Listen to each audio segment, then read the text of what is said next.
आउनुहोस् आजको यस भिडियो अन्तर्गत हामीले पालिकामा औषधि तथा औषधिजन्य सामग्रीहरू माग गरिसकेपछि पालिकाबाट आएको हस्तान्तरण फारमको विवरण कसरी दाखिला गर्ने भन्ने कुरा सिक्नेछौँ। पाम्समा कुनै पनि कार्य गर्नको लागि स्टोर किपरको आइडी लगइन गर्नुपर्ने हुन्छ। त्यसैले सर्वप्रथम गुगल क्रोमबाट स्टोर किपरको आइडी लगइन गर्नुहोस् र स्टोर किपरको आइडी लगइन गरिसकेपछि यस्तो खालको इन्टरफेस खुल्नेछ र हामीले माग गरेको औषधिजन्य सामग्रीहरू पालिकाबाट हफा बनाइसकेपछि उक्त हफा संस्थागत हस्तान्तरण प्राप्तमा एउटा अनुरोध प्राप्त भएको देख्न सक्नुहुनेछ।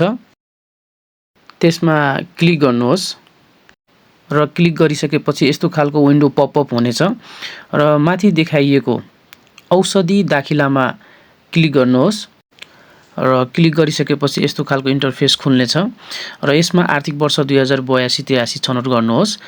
आदेश नम्बरमा पालिकाले हफा बनाएर पठाएको हुन्छ, त्यसमा छनौट गर्नुहोस्। छनौट गरिसकेपछि तपाईले देख्न सक्नुहुनेछ प्यारासिटामोल 500 mg ट्याब्लेट 1000 हाम्रो संस्थामा पठाएको रहेछ। यति गरिसकेपछि तल दिएको सेभ अल बटनमा क्लिक गर्नुहोस् र सेभ अल गरिसकेपछि यस्तो खालको हफा खुल्नेछ। उक्त हफाको दायाँ साइडमा रहेको 3वटा डटमा क्लिक गर्नुहोस्।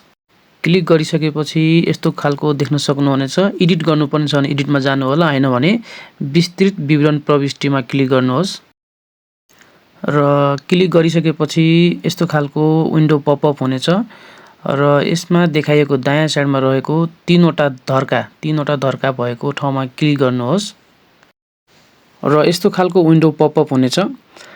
हामी कहाँ 1000 ट्याब्लेट प्यारासिटामोल 1000 ट्याब्लेट पालिकाबाट पठाएको रहेछ।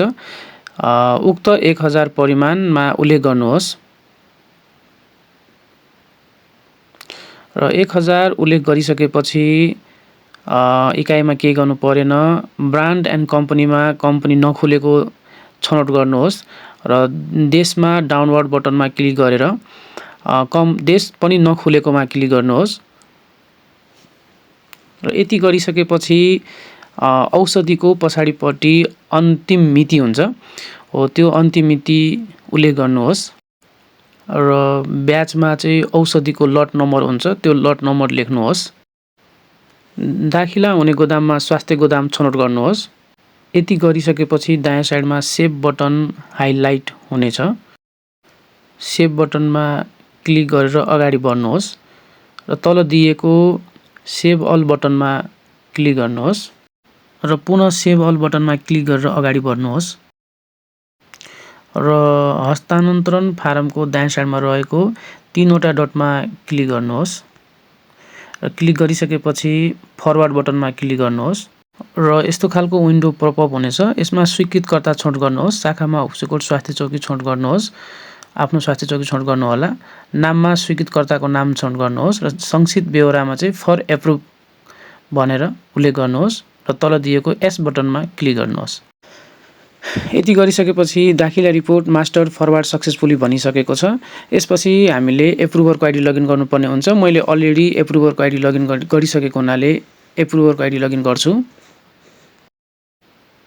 र मैले एप्रुभरको आइडी लगइन गरिसकेको छु। बायाँ साइडमा देख्न सक्नुहुनेछ एप्रुभरको आइडी लगइन भइसकेको छ र लगइन गरिसकेपछि एकचोटि यो पेजलाई रिफ्रेश गर्नु होला र यसरी हामीले रिफ्रेश गरिसकेपछि यो खालको इन्टरफेसमा हामीले दाखिला प्रतिवेदनमा एउटा अनुरोध प्राप्त भएको देख्नेछौँ।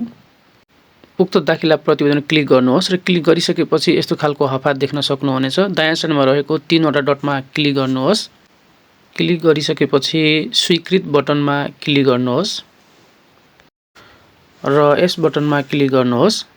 क्लिक गरिसकेपछि दायाँ साइडमा देख्न सक्नुहुनेछ दाखिला एप्रुभड भन्नाले पालिकाले हामीलाई पठाएको हफाबाट हामीले आफ्नो स्वास्थ्य चौकीको स्वास्थ्य गोदाममा औषधि तथा औषधिजन्य सामग्रीहरू दाखिला गरिसकेका छौँ।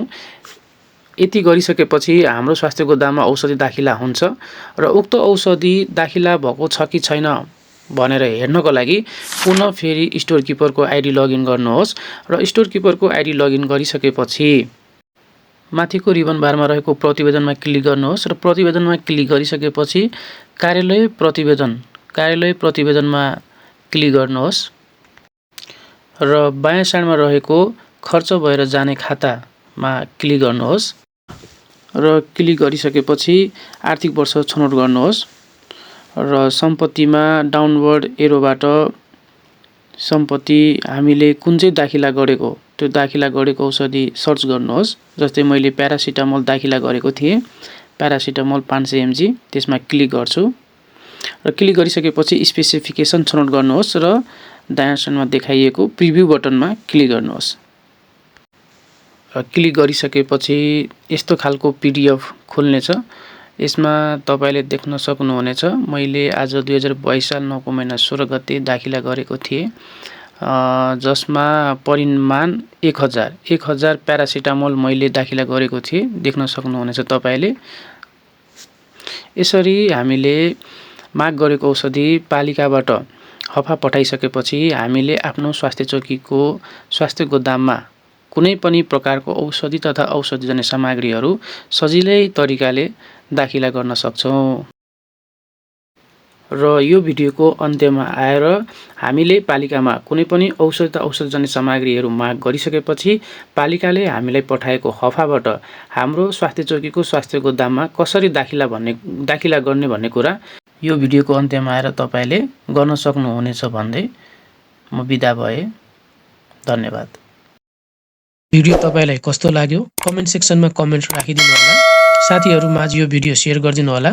च्यानलमा यदि नयाँ हुनुहुन्छ भने च्यानल सब्स्क्राइब गरिदिनु होला।